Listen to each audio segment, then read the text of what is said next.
तुम्हारी आदत कब जाएगी? अरे कोई बात नहीं, हमारे पास तो टाइम मशीन है। चलो चलकर देखते हैं कि वो वहाँ है भी कि नहीं। चलो आज से 30 साल पीछे चलते हैं। ছোট থেকে আমরা নানা রকম মুভি আর টেলিভিশন সিরিজে টাইম ট্রাভেল আর টাইম মেশিন ব্যবহার করতে দেখেছি। তাহলে কি সত্যি টাইম ট্রাভেল করা সম্ভব? কেউ কি এখনো অবধি টাইম ট্রাভেল করেছে?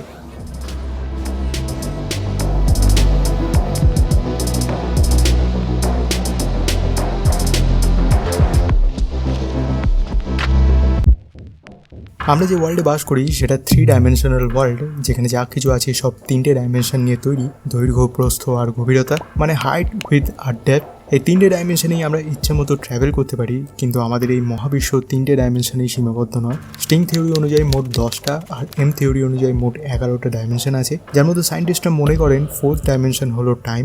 তাই বাকি 3টে ডাইমেনশনে যেভাবে এক জায়গা থেকে অন্য জায়গায় ট্রাভেল করা যায়, ঠিক তেমনই টাইম ডাইমেনশনেও ট্রাভেল করা সম্ভব। আর টাইমে এক জায়গা থেকে অন্য জায়গায় যাওয়া মানে বর্তমান থেকে অতীতে বা ভবিষ্যতে যাওয়া। এটাকেই বলে টাইম ট্রাভেল। 1895-তে H.G. ওয়েলস টাইম ট্রাভেলের কনসেপ্টটা তার দি টাইম মেশিন নোভেলে তুলে ধরেন। সবাই প্রথমবারের জন্য টাইম ট্রাভেলের ব্যাপারটা যান্ত্রিক ভাষায় বুঝতে পারে। সে সময় সবার ধারণা ছিল সময় কনস্ট্যান্ট, মানে তুমি যেখানেই যাও যাই করো সময়ের ফ্লো বদলাবে না। তোমার ঘড়িতে যদি 1 ঘন্টা অতিক্রম হয় তাহলে বিশ্বের যে কোনো প্রান্তে 1 ঘন্টায় অতিক্রম হবে। কিন্তু 1905-এ অ্যালবার্ট আইনস্টাইন তার থিওরি অফ রিলেটিভিটিতে বলেন সময়ের প্রবাহ কনস্ট্যান্ট নয়, এটাকে বদলানো সম্ভব যদি স্পিড বাড়ানো যায় বা গ্র্যাভিটেশনাল ফোর্স বাড়িয়ে দেওয়া হয়। একেই বলে টাইম ডাইলেশন। কিন্তু এগুলো তো গেল থিওরিটিক্যাল ব্যাপার। বাস্তবে আদেও টাইম ট্রাভেল করা সম্ভব? হ্যাঁ, সম্ভব।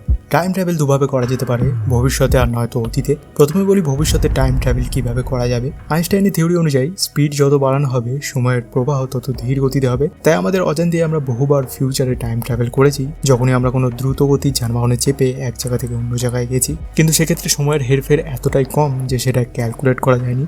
উদাহরণ হিসাবে ধরে নাও, মহাকাশে থাকা স্পেসশিপে করে যে অ্যাস্ট্রোনটরা কয়েক বছর স্পেসে কাটিয়ে দিয়েছে, তারা সময় আমাদের দিয়ে পিছিয়ে গেছে। কারণ দ্রুত গতিতে থাকা স্পেসশিপে করে ট্রাভেল করার সময় তাদের সময় একজন পৃথিবীবাসীর দিয়ে ধীর গতিতে চলেছে। তাই তারা যখন আবার পৃথিবীতে ফেরত এসেছে তখন তাদের কাছে এটা একটা টাইম ট্রাভেল ইন ফিউচার। গেনেডি প্যাডেলকা 878 দিন 11 ঘন্টা স্পেসে কাটিয়েছেন 28,000 পার আওয়ারের স্পিডে থাকা স্পেসশিপে করে। সার্গি কেকেলেভস 803 দিন 9 ঘন্টা তাদের দুজনের দিয়ে পৃথিবীতে থাকা মানুষের সময় 0.02 সেকেন্ড এগিয়ে। তাই তাদের কাছে এটা ফিউচার। এখনো যদি বুঝতে না পারো তাহলে নেক্সট এক্সাম্পলটাই বুঝে যাবে। ধরো তুমি টাইম ট্রাভেল করবে বলে একটা স্পেসশিপ বানালে, যেটা লাইটের 99.999% গতিতে উঠতে পারে। এবার 99.999, কারণ কোনো অবজেক্টের মাস ভ্যালু বা ভর যদি 0 না হয় তবে সেটা 100% লাইটের গতিতে পৌঁছাতে পারে না। এবার ওই স্পেসশিপটা টেস্ট করবে বলে তুমি স্পেসে চলে গেলে, সেটাই বসে 1 ঘন্টা এদিক ওদিক ঘুরে তারপর বাড়ি ফিরে এলে। এই 1 ঘন্টায় তুমি প্রায় 108 কোটি কিলোমিটার পথ অতিক্রম করেছো, আর পৃথিবীতে কেটে গেছে প্রায় 8 বছর। এখন তুমি যে পৃথিবীতে দাঁড়িয়ে আছো সেটা 8 বছর পরের। তাই বলা যেতে পারে 1 ঘন্টা 99.999% লাইটের স্পিডে ট্রাভেল করে তুমি 8 বছর ফিউচারে চলে এসেছো। যেহেতু তুমি লাইটের স্পিডে স্পেসে ট্রাভেল করেছো, তাই তোমার সময়ের গতি ধীর হয়ে গেছে। সেখানে পৃথিবীতে থাকা বাকিদের সময় সাধারণ গতিতেই চলেছে। তুমি যেখানে স্পেসে মাত্র 1 ঘন্টা কাটিয়েছো, সেখানে পৃথিবীতে কেটে গেছে প্রায় 8 বছর। এবার অনেকেরই প্রশ্ন থাকবে শারীরিক পরিবর্তনের কি হবে। এখানে সময়ের পরিবর্তন যেভাবে হবে শারীরিক পরিবর্তনও সেভাবেই হবে। তোমার ব্রেনের ফাংশন তোমার সময়ের সাথেই চলবে। তুমি 1 ঘন্টা কাটিয়েছো তাই তোমার শারীরিক পরিবর্তন 1 ঘন্টার মতোই হবে। কিন্তু সেখানে দেখা পৃথিবীতে তোমার ক্রাশ তার জীবনের 8 বছর পার করে ফাইনালি কারোর সাথে সেটেল হয়ে গেছে। আইনস্টাইনের থিওরি অনুযায়ী টাইম ট্রাভেল করার দ্বিতীয় প্রসেসটা হলো ইনক্রিজ গ্র্যাভিটেশনাল ফোর্স। ফোর্স যত বাড়বে সময়ের গতি তত কমবে। এই জিনিসটাকে ব্যাখ্যা করতে বলা যায় আমাদের মহাবিশ্বের সময় একটা চাদরের মতো, যার উপর গ্রহ নক্ষত্র সব ভাসমান। যার গ্র্যাভিটেশনাল ফোর্স যত বেশি, সেই সময়ের চাদরে তত ফোর্স দিয়ে নিচের দিকে বেন্ড করতে পারবে আর সময় তত ধীর গতিতে চলবে। এই লজিক অনুযায়ী পৃথিবীর গ্র্যাভিটির থেকে জুপিটার বা বৃহস্পতির গ্র্যাভিটি অনেক বেশি। তাই পৃথিবীর থেকে জুপিটারের সময়ের ফ্লো আস্তে আস্তে হবে। যদি কোনো ব্যক্তি জুপিটারে গিয়ে কিছু সময় কাটিয়ে তারপর আবার পৃথিবীতে ফেরত আসে, সায়েন্সের দৃষ্টিভঙ্গিতে সেটাই টাইম ট্রাভেল। কারণ জুপিটারে সে যে সময়টা কাটিয়েছে তার থেকে বেশি সময় পৃথিবীতে অতিক্রম হয়ে গেছে। এবার যদি জুপিটারের বদলে সূর্যের কাছাকাছি যাওয়া সম্ভব হয়, তবে সূর্যের গ্র্যাভিটি আরো বেশি হওয়ার কারণে সময়ের হেরফের আরো বেশি হয়ে যাবে। যত বেশি গ্র্যাভিটি সময়ের ততই ধীর গতি। সায়েন্টিস্টদের মতে এই ইউনিভার্সে সব থেকে বেশি গ্র্যাভিটেশনাল ফোর্স আছে একটা ব্ল্যাক হোলে। ধরো তোমার সেম এজের একটা বন্ধু আছে, তুমি তোমার বন্ধুকে পৃথিবীতে রেখে ব্ল্যাক হোলের কাছে কোনো একটা গ্রহে চলে গেলে আর সেখানে কিছু সময় থাকলে, এবার সেখানে কাটানো কয়েক ঘন্টা আমাদের পৃথিবীতে কয়েক বছরের সমান। তুমি যখন পৃথিবী ছেড়ে যাবে আর আবার যখন পৃথিবীতে ফেরত আসবে তার মধ্যে কেটে যাবে কয়েক ডেকেড। ফিরে এসে দেখবে তোমার বন্ধু বুড়ো হয়ে গেছে, সেখানে তোমার বয়সে মাত্র কয়েক ঘন্টারই পরিবর্তন এসছে। এই কনসেপ্টটা দেখানো হয়েছে ইন্টারস্টেলার মুভিতে, যেখানে একটা স্পেস মিশন করার সময় অ্যাস্ট্রোনটদের ব্ল্যাক হোলের কাছাকাছি একটা প্ল্যানেটে গিয়ে কিছু সময়ের জন্য থাকতে হয়। সেখানে কাটানো 1 ঘন্টা আমাদের পৃথিবীতে 7 বছরের সমান। তাই এই সিনেমার মেইন ক্যারেক্টার কুপার যখন স্পেস জার্নি করতে যাচ্ছে তখন তার মেয়ে ছোট, কিন্তু যখন ফিরে আসছে তখন তার মেয়ে বিছানায় মৃত্যুর সাথে লড়াই করছে, অথচ কুপার তখনও ইয়াং আছেন। তো এই দুটো থিওরি আছে ফিউচারে টাইম ট্রাভেল করার, কিন্তু এখানে ভাববার বিষয় যে ফিউচারে একবার চলে গেলে সেখান থেকে আর ফিরে আসার কোনো রাস্তা নেই। তার মানে তুমি অ্যাট প্রেজেন্ট যে সময় যাত্রা শুরু করছো সেটা হয়ে যাবে তোমার পাস্ট, আর যে ফিউচারে তুমি যাচ্ছ সেটা হয়ে যাবে তোমার প্রেজেন্ট। এই দু ধরনের টাইম ট্রাভেল, যেখানে শুধু ফিউচারের দিকে যাওয়া যাবে কিন্তু কোনোভাবেই রিভার্সে আসা যাবে না। আর যদি সময় রিভার্সে আসতে চাও তাহলে করতে হবে টাইম ট্রাভেল ইন পাস্ট। আজকের দিনে ভবিষ্যতে বা অতীতে টাইম ট্রাভেল করা কোনোটাই প্র্যাকটিক্যাল নয়। হয়তো ইন ফিউচারে একটা স্পেসশিপ বানানো সম্ভব হবে যা লাইটের কাছাকাছি স্পিড অ্যাচিভ করতে সক্ষম হবে, বা টেকনোলজি এত ডেভেলপ করে যাবে যাতে আমরা অন্য গ্রহে গিয়ে থাকতে পারবো, ফিউচারে টাইম ট্রাভেলও করতে পারবো। কিন্তু অতীতে টাইম ট্রাভেল বলতে পারো এক প্রকারের অসম্ভব। অনেক সায়েন্টিস্টই এটা সম্ভব না হওয়ার পেছনে কারণ ব্যাখ্যা করেছেন, আবার অনেকে নিজেদের থিওরিতে উল্লেখ করেছেন কিভাবে অতীতে টাইম ট্রাভেল করা যাবে। এর মধ্যে এমন একটা থিওরি আছে যেটা ব্যবহার করে শুধু পাস্টেই নয় ফিউচারেও যাওয়া যাবে আর সেখান থেকে ফিরেও আসা যাবে। এটা করা সম্ভব ওয়ার্ম হোলের দ্বারা।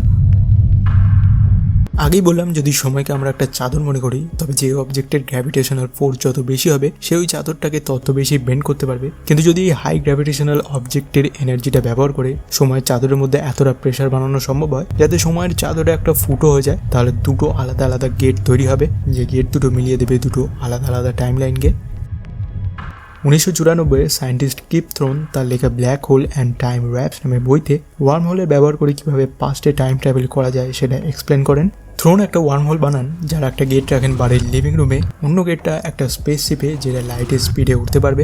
এবার তিনি তার ওয়াইফ কোর্লিকে ওই স্পেস শিপটা করে স্পেসে পাঠিয়ে দেন আর তিনি বাড়িতেই রয়ে যান। যদিও দুজনকার মধ্যে দূরত্ব প্রায় কয়েক লক্ষ কিলোমিটার, তাও তারা একে অপরকে দেখতে পারবেন, এমনকি একে অপরের হাতও ধরতে পারবেন, কারণ দুটো জায়গায় ওয়ার্ম হোলের মাধ্যমে কানেক্টেড। এবার কোর্লি টানা 12 ঘন্টা লাইটের স্পিডে স্পেসে ঘোরার পর যখন আবার ফিরে এলেন তিনি দেখলেন কিছুই আর আগের মতো নেই, কারণ তিনি যে কয়েক বছর স্পেসে সময় কাটিয়েছেন তা পৃথিবীতে প্রায় 10 বছরের সমান। তাই তিনি যে পৃথিবীতে ল্যান্ড করেছেন সেটা 10 বছর ফিউচারে।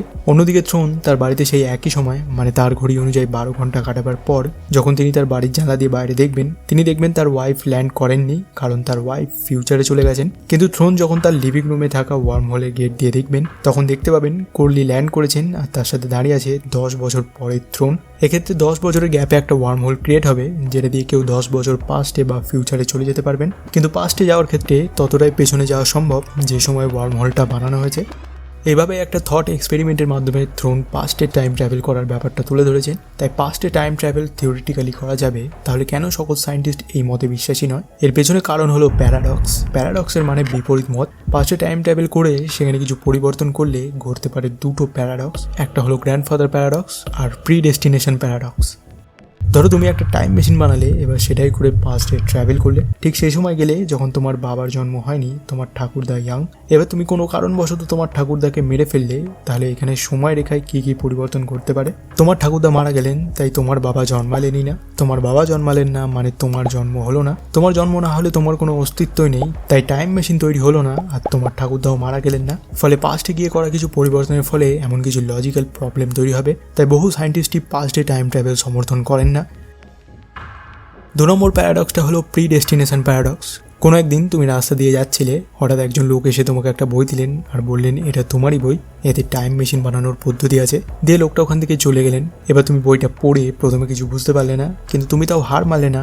অনেক বছর ধরে চেষ্টা করার পর তুমি একদিন একটা টাইম মেশিন বানিয়ে ফেললে। টাইম মেশিন বানিয়ে তুমি ভাবলে কেমন হয় যদি তোমার ফেভারিট সায়েন্টিস্ট অ্যালবার্ট আইনস্টাইনের সাথে দেখা করা যায়। তাই তুমি টাইম মেশিনে করে চলে গেলে তার সাথে দেখা করতে। তুমি গিয়ে আইনস্টাইনকে বললে যে তুমি টাইম মেশিনে করে ভবিষ্যৎ দিয়ে এসেছো। তিনি প্রথমে একটু অবাক হলেন, কিন্তু তাও তোমার কথায় বিশ্বাস করলেন। এবার তুমি তাকে সেই বইটা দেখালে আর বললে এটা ব্যবহার করে তিনিও যেন একটা টাইম মেশিন বানান। তিনি কথা কথা দিলেন টাইম মেশিন বানাবেন, আর বানানো হয়ে গেলে তিনি নিজে সেই টাইম মেশিনে করে এসে বইটা তোমায় ফেরত দিয়ে যাবেন। এই কথা শুনে তুমি আবার তোমার টাইম মেশিনে করে বর্তমানে ফেরত চলে এলে। ওইদিকে কিছু সময়ের মধ্যে আইনস্টাইন ওই বইটা পড়ে একটা টাইম মেশিন বানিয়ে ফেললেন। এবার যেমনটা তিনি কথা দিয়েছিলেন টাইম মেশিন বানানো হয়ে গেলে তিনি বইটা ফেরত দিতে আসবেন, ঠিক তাই তিনি টাইম মেশিনে করে যাত্রা শুরু করলেন।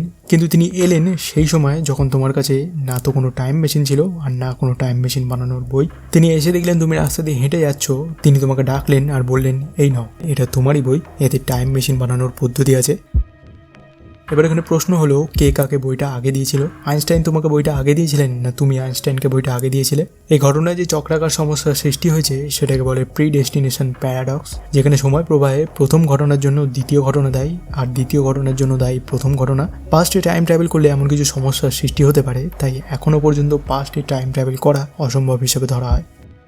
2009-এ সায়েন্টিস্ট স্টিফেন হকিং একটা পার্টি থ্রো করেন। সেই পার্টিতে তিনি ইনভাইট করেছিলেন ফিউচার টাইম ট্রাভেলার্সদের, কিন্তু অনেক অপেক্ষা করার পরেও সেই পার্টিতে কেউ আসেনি। এটা তার তরফ থেকে করা একটা এক্সপেরিমেন্ট ছিল, এটা বোঝানোর জন্য যে পাস্টে টাইম ট্রাভেল করে আসা সম্ভব নয়।